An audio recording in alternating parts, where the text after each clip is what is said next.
Assalamualaikum warahmatullahi wabarakatuh. Waalaikumsalam warahmatullahi wabarakatuh. Alhamdulillahirabbil alamin. Allahumma shalli wa sallim wa barik ala sayyidina Muhammadin wa ala alihi washabihi ajmain. Amma ba'd. Fa ya ibadallah, ittaqullaha haqqa tuqatih wa la tamutunna illa wa antum muslimun. Rabbi a'udzubika min hamazati syayatin wa a'udzubika rabbi an yahdurun. Shadaqallahu alazim. Masyarul muslimin, alhamdulillah kita kembali lagi dalam alam mualaf kita di gedung studio Laboratorium Sains Kristologi bersama para mualaf kita. Alhamdulillah sudah hadir di sini mualaf kita yang insya Allah nanti akan berbagi pengalaman. Segala puji dan puja syukur kita panjatkan kehadirat Allah Subhanahu Wa Taala. Salawat dan salam kepada Nabi kita, junjungan kita Nabi Muhammad SAW. Sebelum kita mulai, kita buka dengan baca umul kitab surah Al-Fatihah bersama-sama. Al-Hadiniya Al-Fatihah. Alhamdulillahirrahmanirrahim. Bismillahirrahmanirrahim. Alhamdulillahirabbil alamin arrahmanir rahim maliki yaumiddin. Iyyaka na'budu wa iyyaka nasta'in. Shiratal mustaqim. Shiratal ladzina an'amta 'alaihim ghairil maghdubi 'alaihim waladdallin. Baik, tema kita kali ini adalah bagaimana pengalaman lucu dan menarik dari para mualaf-mualaf kita. Nanti mereka semua akan bercerita kepada kita yang lucu dan menarik. Jadi selama mereka masuk Islam, apa pengalaman lucu dan menarik yang bisa kita dengarkan untuk hiburan buat kita. Nah, kita sudah ada dari ujung sebelah kanan sana Pak Lee Kiping, kemudian Yunus Ibrahim, Pak Iri Yeremia, Diva Evangelista, dan juga Helen Arasita. Ya, mereka sudah tidak asing lagi wajahnya karena sering tampil ya di dalam video-video Laboratorium Sains Kristologi. Hanya sekarang temanya berbeda, yaitu mereka akan bercerita tentang pengalaman apa saja yang lucu, yang menarik yang mereka pernah rasakan selama mereka jadi mualaf atau setelah masuk Islam. Baik, kita mulai dari Pak Lee Kiping dulu. Terlebih dahulu akan bercerita bagaimana pengalamannya. Judulnya itu takut disunat. Nah, ini ya. Silakan diceritakan Pak Lee Kiping. Assalamualaikum warahmatullahi wabarakatuh. Waalaikumsalam warahmatullahi wabarakatuh. Pertama-tama saya mengenalkan diri saya, nama saya Rigipi. Saya menjadi mualaf berumur 40 tahun lebih. Pengalaman saya pada waktu mau menjadi mualaf masuk Islam itu syarat-syaratnya harus syahadat dan sholat 5 waktu. Itu saya tidak gentar, tekad saya harus masuk Islam. Tapi ada satu kendala yang saya paling gentar dan takutkan, yaitu syarat tentang sunat. Karena dengan sunat itu saya membayangkan kemudian saya atau burung saya itu harus dipotong. Makanya di situ saya berpikir, waduh, gimana ya caranya ya supaya boleh tidak disunat, tapi itu harus menjadi seorang muslim. Nanti dulu sebelum Islam belum disunat ya Pak Kiping ya? Belum Ya. Lanjut. Nah, pada waktu itu saya berpikir terus, tapi pada waktu itu juga saya berjumpa dengan Ustadz Yusuf Ismail. Saya bertanya, Ustadz, kalau orang disunat itu sakit apa enggak sih? Waduh, itu sakit sekali katanya. Bahkan burungnya aja digencet dengan batu katanya. Lalu kepalanya dipotong katanya. Waduh, hati saya tambah getar lagi dan takut. Getaran dengan cerita Ustadz Yusuf Ismail. Tapi saya lihat lagi baru muka Ustadz Yusuf Ismail ketawa-tawa melihat saya takut. Dia bilang, oh itu hanya bercanda aja. Sebenarnya sekarang ini sudah canggih. Kalau kamu ke dokter, di dokter nanti sunat itu tidak berasa sakit. Tahu-tahu sudah selesai ya. Tidak berjam-jam, tidak lama, waktunya singkat. Dan pada waktu itu juga saya berpikir, ya saya harus mencoba, harus menjadi muslim itu harus mencoba disunat. Dan ketika itu saya diantar ke dokter. Pada waktu ke dokter itu saya disuruh masuk oleh dokter, mau disunat. Sebelah saya juga ada seorang mualaf. yang sepantaran saya, sebaya saya 40 lebih juga. Dan saya di situ sama-sama takut, tapi kata dokter dirayu, udah tiduran saja dua-duanya dulu. Pas begitu tidur sambil dicanda-candain Bu ya, saya lihat dokter kok lagi nyentil-nyentil burung saya kan. Pas saya lihat, aku nggak lihat, emang nggak boleh sakit? Enggak dok. Nah ya udah kalau nggak sakit, nah, tidur lagi dulu sambil dirayu toto. Udah beres ya. Terus saya lihat lagi, lah burung saya udah hilang dok, tahu. Ya udah selesai diperban, udah ini minum obatnya. Yang sebelah saya juga itu udah selesai begitu cepatnya dok. Sekarang di sini dengan alat canggih dua-duanya itu udah beres selesai. Akhirnya saya girang juga keluar berduaan sambil bersalaman. Alhamdulillah jadilah kita seorang mualaf, seorang muslim sejati nantinya sampai mati. Amin. Nah, pas sudah selesai keluar itu, mari kita sama-sama kita pada yang mau masuk Islam, ada yang mau mualaf nanti bahwa disunat itu jangan takut, tidak sakit dari sekarang. Alhamdulillah. Alhamdulillah ya. Itu ya pengalamannya Pak Iping ya. Ya, Masya Allah. Jadi intinya buat para mualaf-mualaf yang belum dikhitan, jangan takut nggak sakit, sesuai pengalaman dari Pak Iping. Ya menarik. Baik, kita dengarkan cerita lucu dan menarik berikutnya dari saudara kita ya, Yunus Ibrahim. Silakan Yunus Ibrahim. Assalamualaikum warahmatullahi wabarakatuh. Waalaikumsalam warahmatullahi wabarakatuh. Kenalkan, nama saya Yunus Ibrahim. Pengalaman saya itu ketika waktu pertama kali saya disyahadatin. Pada waktu itu ustadz saya menyuruh saya untuk mandi besar. Nah, dalam pikiran saya dulu itu mandi besar itu mandi di kolam gede besar, habis itu rame-rame kita mandi di satu kolam itu. Atau waktu dulu di gereja bisa disebut dengan dibaptis. Nah, tapi ustadznya habis nurangin, ternyata bukan yang saya pikirkan. Ustadznya bilang mandi besar itu adalah mandi untuk mensucikan diri, atau di Islam dengan bisa dikatakan dengan mandi junub. Contohnya ketika saya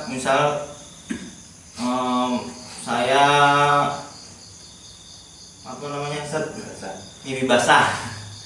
Nah, ketika mimpi basah saya diwajibkan untuk mandi besar karena untuk mensucikan diri saya kembali, agar ketika saya beribadah juga diterima oleh Allah Subhanahu wa taala dengan cara membasuh badan saya dengan air dari ujung kepala sampai ujung kaki. Nah, itu pengalaman saya. Pengalaman saya gitu Ustaz. Ya, jadi mandi besar ya. Jadi diartikan sama Yunus Ibrahim, dulu sebelum paham dikiranya mandi di kolam yang besar nyemplung rame-rame. Iya. Ternyata yang maksud adalah mandi taubat atau mungkin mandi junub gitu ya. Karena di Kristen, orang Kristen tidak mengenal yang mana najis ya, yang mana hadas besar, hadas kecilnya. Baik, menarik, terima kasih Yunus Ibrahim ya. Baik, berikutnya kita dengarkan yang akhwat dulu ya, dari yang akhwat dulu, cerita pengalaman lucu dan menarik apa dari akhwat kita ketika dia menjadi mualaf. Ya, kita kasih kesempatan pertama kepada Mbak Diva dulu. Sekarang Mbak Diva cerita. Ada pengalaman lucu dan menarik apa yang dirasakan? Assalamualaikum warahmatullahi wabarakatuh. Waalaikumsalam warahmatullahi wabarakatuh. Nama saya Diva Evangelista. Pengalaman lucu saya adalah perbandingan harga pakaian yang dipakai muslimah sama yang dipakai wanita Kristen. Jadi perbandingan harga yang dipakai oleh harga pakaian ya. Oh ya. Jadi perbandingan harga pakaian antara muslimah dengan wanita Kristen. Nah, gimana ceritanya? Kalau wanita Kristen itu kan pakaiannya itu masih semacam gak dipermasalahkan gitu ya. Jadinya pakai baju kekecilan juga boleh, celana kekurangan bahan juga dipakai, celana sobek-sobek pun masih dipakai. Lah, sedangkan kalau muslimah itu pakaian itu masih harus diatur, semacam pakai hijab syar'i, deker tangan, kaos kaki, semok, dan masih juga gamis yang panjang sampai menutupi mata kaki. Lah, harganya pun juga semacam beda jauh. Kalau misalnya pakaian yang dipakai wanita Kristen itu sekitar uang 100 ribuan saja sudah cukup. Tapi kalau untuk muslimah, untuk caranya syar'i itu sekitar 300 ribuan lebih lah. Itu saja kadang masih kurang. Jadi itu yang maksudnya perbandingan harganya ya. Jadi lebih mahal pakaian yang dipakai oleh seorang muslimah ya kan ketimbang wanita Kristen ya. Oh, ya terus. Belum lagi untuk seragam yang dipakai untuk beribadah. Kalau muslimah itu biasanya kalau beribadah menggunakan mukena. Mukenanya itu kalau yang paling murah itu sekitar 50 ribuan lah. Tapi kalau yang bahannya bagus bisa sampai 100 ribuan lebih. Nah, sedangkan kalau untuk wanita Kristen ke gereja ya pakai baju manapun masih diperbolehkan. Tapi alhamdulillah Allah ngasih hidayah ke saya. Banyak tetangga-tetangga yang memberikan baju-baju syar'inya kepada saya karena mereka tahu saya itu seorang mualaf. Nah, terus tiap saya belanja gitu ke toko-toko baju, mereka itu memberi diskon gitu kepada saya. Jadinya karena mereka itu tahu kalau saya itu mualaf. Dan sampai sekarang lah saya menggunakan pakaian yang syar'i seperti ini. Alhamdulillah. Jadi berawal dari membandingkan gitu ya. Wah, kok mahal sekali harga pakaian seorang muslimah, sedangkan orang Kristen wanitanya kalau pakaian itu ya murah meriah apa adanya gitu ya. Tapi ternyata alhamdulillah memang Allah mau memuliakan wanita Islam itu dengan cara disegel ya. Jadi barang yang masih terbungkus rapi disegel itulah barang yang bergaransi, yang dijamin mutunya kan itu ya. Subhanallah. Ya, terima kasih Mbak Diva yang sudah berbagi pengalamannya. Berikutnya kita kembali lagi ke yang ikhwan pada Pak Yeri Yeremia untuk bisa berbagi pengalaman lucu dan menariknya selama jadi mualaf saudara. Assalamualaikum warahmatullahi wabarakatuh. Waalaikumsalam. Pengalaman lucu saya ketika saya ditugaskan bersama tim untuk melaksanakan sholat Jumat di desa binaan Pondok Pesantren Al-Hadi. Ketika itu imam sudah naik ke atas mimbar dan mengucapkan salam. Tapi setelah ditunggu beberapa lama tidak ada yang azan pada waktu itu. Lalu imam bertanya kepada takmir masjid, kok tidak ada yang azan? Nah, kami menjawab, karena di sini tidak ada yang bisa azan. Tiba-tiba takmir menunjuk saya untuk azan. Karena saya juga sebetulnya belum pernah azan. Tapi karena pada waktu itu sudah ditunjuk ya, saya berdiri dan mengumandangkan azan. Tapi setelah saya dalam mengumandangkan azan, kok jamaah yang lain pada tertawa. Lalu menurut saya berhenti. Ternyata saya bukannya azan saya pada waktu itu, ternyata komat. Begitu Ustaz cerita pengalaman saya. Jadinya patutnya khotbah nggak jadi khotbah nggak? Tetap jadi khotbah. Ini khotibnya bingung ya. Khotbah belum udah dikomatin. Belum pernah azan waktu itu Pak Ustaz. Jadi suruh azan malah komat gitu ya. Pas Jumatan lagi ya. Pengalaman Pak Yeri baik. Yang menarik. Baik, berikutnya kita akan dengarkan cerita lucu dan pengalaman menarik dari mualaf akhwat kita lagi. Tadi sudah Mbak Diva, sekarang kita dengarkan dari Mbak Helen Arasita. Silakan Mbak Helen berbagi cerita. Assalamualaikum warahmatullahi wabarakatuh. Waalaikumsalam warahmatullahi wabarakatuh. Pengalaman lucu saya ketika masuk Islam adalah salah satu keluarga Kristen saya bertanya kepada saya, kenapa di masjid itu kebanyakan maling sendal sedangkan di gereja tidak ada yang maling sendal. Saya menjawab, karena di masjid terdapat tulisan bata suci yang diharuskan untuk tidak memakai sendal apalagi sepatu. Sedangkan di gereja maling tidak berani untuk mengambil sendal, apalagi mencurinya, karena di gereja itu masuk menggunakan sendal apalagi sepatu. Semenjak itu saudara Kristen saya tidak lagi bertanya lagi kepada saya masalah sendal, kemalingan sendal tersebut. Baik ya, terima kasih Mbak Ellen ya. Jadi kenapa di masjid banyak maling sendal ya, sementara di gereja tidak ada maling sendal ya. Jadi logikanya masuk di akal ya, karena di masjid orang masuk masjid harus dilepas sendal sepatunya. Kalau di gereja gimana mau kemalingan kan, kalau dipakai sendal sepatunya. Bagus sekali jawaban dari Mbak Ellen ya. Baik ya, semua mualaf sudah cerita. Nah sekarang giliran moderatornya. Kebetulan moderatornya juga mualaf, jadi boleh cerita juga dong gitu ya. Ya, jadi pengalaman lucu saya ketika masuk Islam itu pas saya sholat pertama.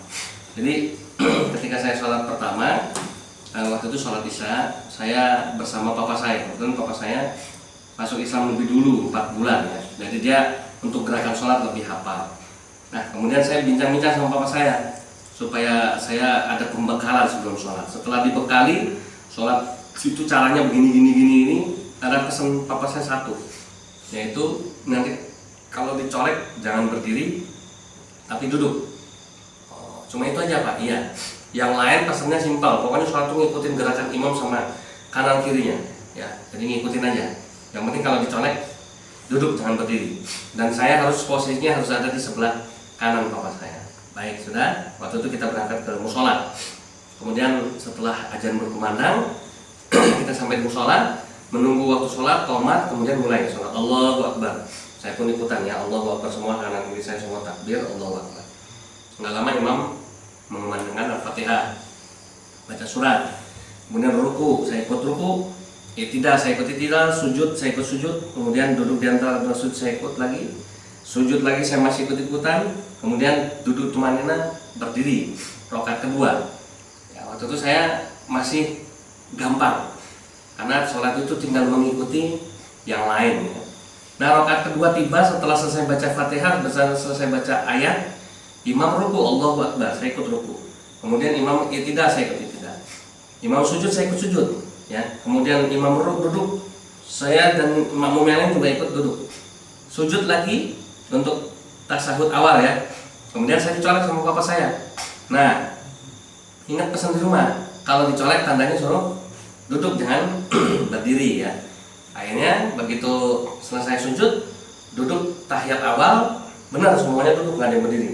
Oh begini tujuannya, untuk saya dikasih tahu, kalau nggak dikasih tahu saya nanti malah berdiri sendiri, yang lain pada duduk. Nah begitu duduk ya, ada satu gerakan dalam tahiyat awal itu yang nggak diajarin, mungkin kelupaan kalau saya, yaitu gerakan acung jari seperti ini ya.